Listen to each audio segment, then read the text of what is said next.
What's up, guys? Welcome back to another video edition of Titan Edge Network. And today we're going to be talking about our Week 4 matchup here with the Jets. Now, it's a slippery slope for me.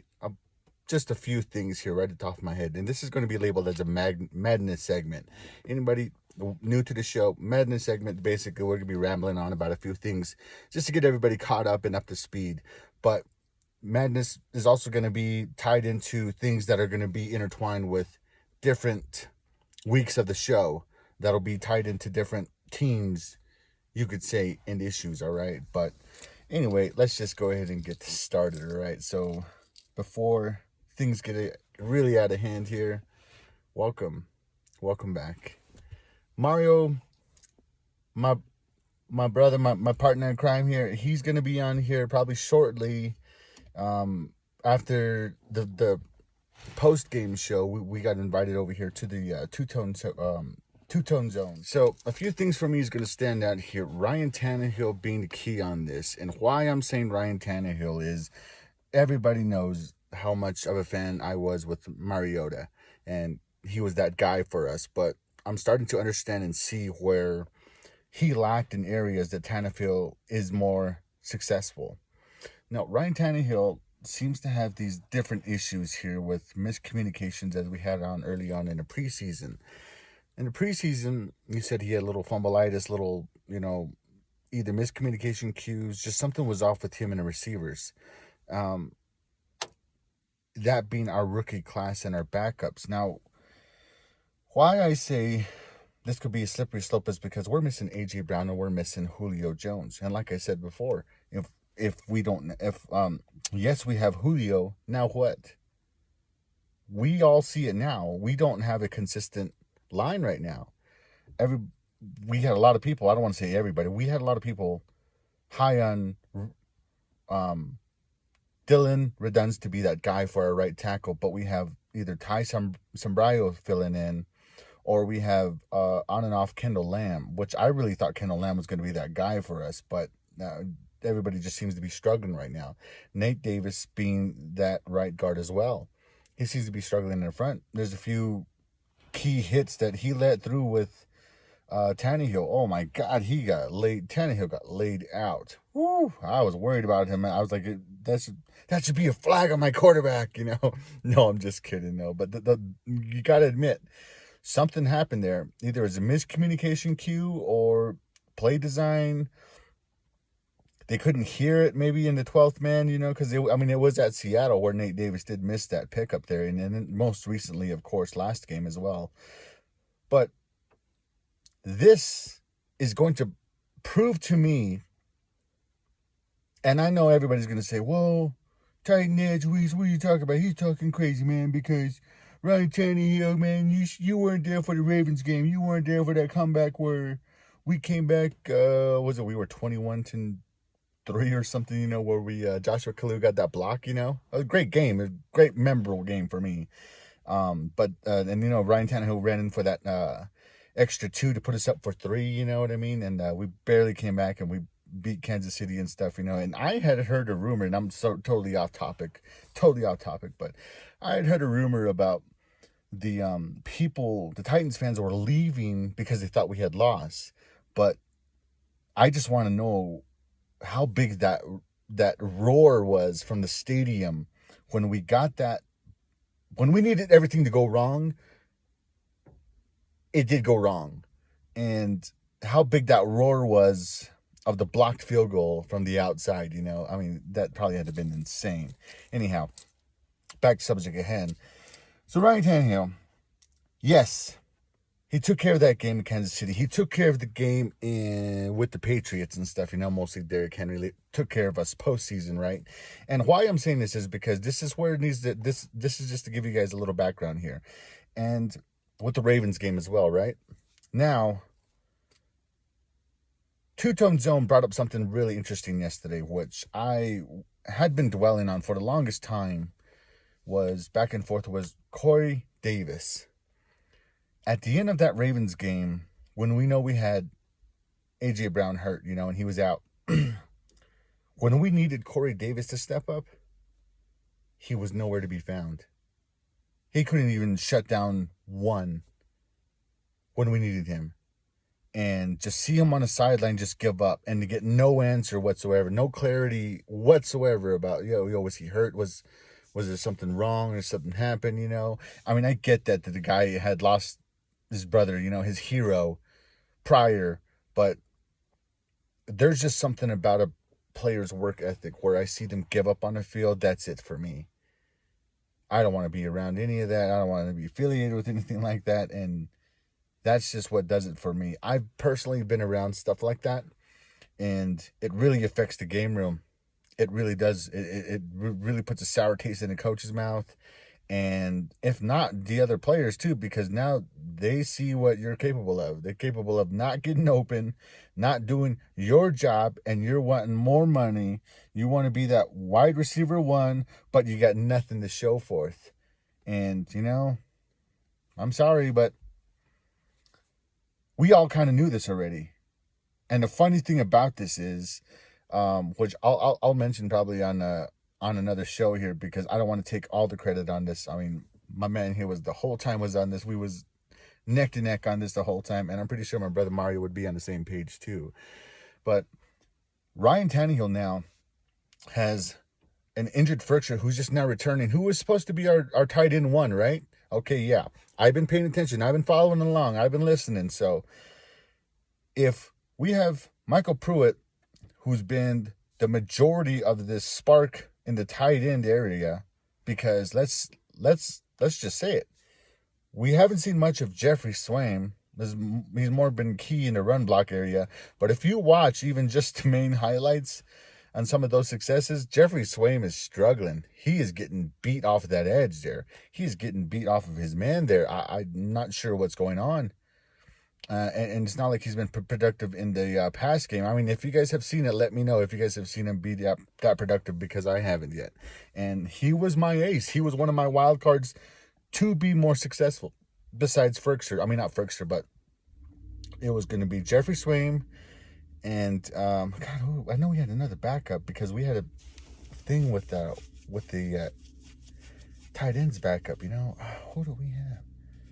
We had some other new guy, right? Anyhow, now we're going to have to utilize Marcus Johnson, Josh Reynolds, who's finally on the field, and we still have zero clarity of what the hell's going on with our wide receiver core. Everything is so quiet. But I wanted to let everybody know this real quick before I go back into this. We all knew Julio Jones was hurt, okay? Let's not act like he wasn't hurt when he was coming over here, okay? Because of last season. He's riddled with injuries. That's totally fine. I'm not a Julio hater. I appreciate Julio here. But let's just call it like it is. We all knew he was hurt already. The guy's going to come over here with injuries. He's a little bruised. He's a little banged up. But, I mean, it is kind of sketch pulling him in the last game, being neck to neck that close with the Colts. But, I mean, if Vrabel sees something that we don't, that's cool with me, and we got the win at the end of the day. But, 17, he's going to need to show out to utilize all the little pieces that he has. Cam Batson. And I'm still not sure why I didn't pull Uploads boy Kinsey up, not 12, because he needs some action. At least I know he would go up and get the ball at least, or be a tackler in special teams, something like that. And who do we have in our wide receiver group? Chester Rogers, Westbrook, Akine, and who else do we have? We are running this wide receiver core pretty thin, and this is the thing that exactly what we needed to look out for, was because AJ had these lingering injuries and he was coming back from one, and then we signed an injured person already again, being Julio Jones, but at least he's been a little bit more productive than AJ Brown. I think it's just his nerves, AJ Brown, and he just needs to settle down. My man just needs to settle down. He don't need to make no highlights. He just needs to go out and play AJ ball, He just needs to go out. He needs to be cool, calm, collected. He needs to be suave. He needs to be Mr. Smooth. He needs to mind his business, and everything's going to be panned out. But as far as our defense goes, we have a good front four there, good front core there with Bud out this week. He's gonna be monitored basically for his injury still, and it's smart. It's good because I originally, came into this segment stating that we need Bud the Pre-K just to lay low a little bit, and before they even made that call, we were already all on the same page, a lot of us, let my man get some rest because, hey, we got Harold Landry setting the edge over there. He's getting really, really close to getting there. A little bit of a wild man. We kind of need to settle it down just a little bit there, Harold. He may be leading the league as far as pressures and stuff, but a lot of it sometimes turns into crazy missed opportunities, and I wish he would just kind of roll out or spin sometimes because he's just right there, but a lot of great things for Harold Landry. I hope I have him down for 1.5 sacks today. I expect big things from Harold. I really want him to be effective on this line. Jeffrey Simmons, we haven't heard much from Jeffrey. He's had maybe double blocks there.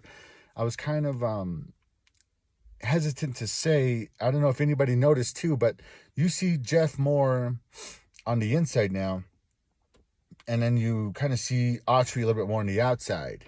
And outside mean, I'm not saying like rolling out or starting on the inside on an A and B gap on a 3 tech, and then rolling out into a 4 into an A gap, no. I'm talking about he's on the edge. And why is he out in the edge? I mean, not that I have anything against it. I'm cool with the line. I'm trying to understand what's going on. It seems like we're running like a base zone defense with a hybrid cross kind of secondary. And our blitz packages have been probably along the lines of what Vrabel's been wanting to do this entire time. We're probably going to have to get more detail on that later. I really don't want to stray off from where we want to talk about, just pre-gaming, that kind of thing, but just updating everybody. I'm just really happy to be back. I mean, I'm not saying that I'm back, but I'm just happy to talk football with everybody. And I'm pretty sure everybody's really interested in my input as well to see what, I see as far as this team so far. And just a quick update, Ola Adeniyi, I done told y'all already, he is a great addition to this team from the Pittsburgh Steelers, and he's hungry. He plays hungry, and I hope we're able to keep him, and I hope to see more from him in this game as well. With a decent front, as long as we can provide that pressure with the 4, I think we have a good chance of being that disruptive. So that way, Jenkins and not Caleb Farley, but Jenkins and Christian Fulton, who's been playing lights out. Christian Fulton's been playing lights out this year. I mean, small little injuries here and there, little hiccups here and there, but my man is on it. He is on it. Jackrabbit Jenkins is Jackrabbit Jenkins. He gonna play like, I mean, I don't want to say he's playing better than Malcolm Butler, but I mean, there's a few things he could clean up. He has a tendency to slip and everything. I don't know. There's just a few things that I see with him where I see him really get beat with the footwork. And I'm not sure if that's just maybe the coverage or the scheme that we're trying to run.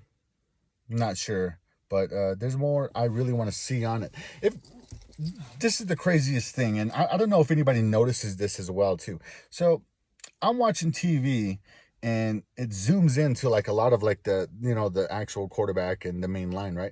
But then when you try to get footage of the actual game, it's too close. So by the time the ball is done and everything, you don't see what's going on with with your wide receiver 1, with your wide receiver 2.